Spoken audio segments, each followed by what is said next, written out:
El lugar de la otra, de Maite Alberdi, una reconocidísima directora de documentales. El agente Topo es una peli magnífica. Y luego La memoria infinita, que vi el año pasado aquí en el Festival de San Sebastián, ambas nominadas al Oscar, documentales chilenos. Pues tienes que hacerlo muy bien para que eso suceda, y fue el caso. Esta es una película de ficción, basada en hechos reales, pero película a fin de cuentas, y yo personalmente no he conectado con ella y me ha parecido un poquito compleja. No compleja precisamente porque no se entienda, sino porque la sutiliza, pues brilla por su ausencia, no es muy sutil la película. En cualquier caso, ya desde el principio te ponen sobre la mesa de lo que quiere tratar y me parece un tema muy interesante, ¿no? La invisibilización de la mujer, que además en esa época y en ese contexto histórico era absolutamente apabullante.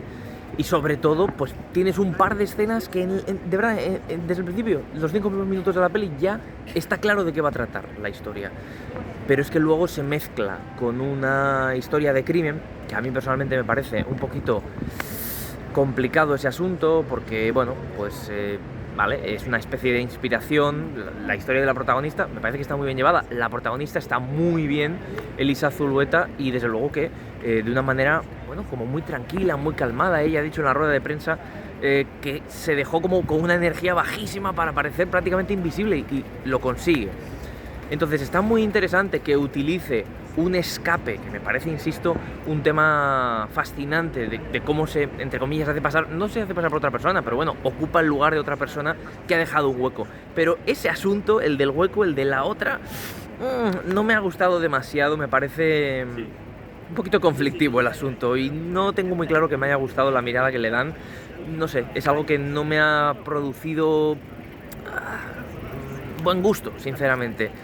Pero bueno, habrá quien le guste. De hecho, curiosamente, lo que voy a hacer es deciros que si os gusta Maite Alberdi y su cine, y si os ha gustado El agente Topo y La memoria infinita, os recomiendo que veáis esta película, porque aunque a mí no me haya convencido, es posible que a vosotros sí. Y a mí me parece interesante ver una película de ficción de una reconocida documentalista, que además se basa en hechos reales. Entonces me parece interesante, por lo menos, para continuar con su filmografía. Así que ya me diréis qué habéis opinado, si es que la veis. A mí personalmente, como digo, hay cosas muy interesantes. De hecho, el propio planteamiento, la propia base de la historia me parece interesante, pero después se complementa con otra cuestión que sinceramente me parece que lo saca por completo de foco. Habrá quien le guste. Si te gusta el encaje de ambas cuestiones, creo que la película te va a funcionar como un tiro, porque se basa en eso. Es que la mirada de la peli es básicamente ese encaje de ambas cuestiones. Si te pasa como a mí y una de las dos no te convence, igual te quedas un poquito a medias. Pero bueno, en cualquier caso, continuamos. Gracias.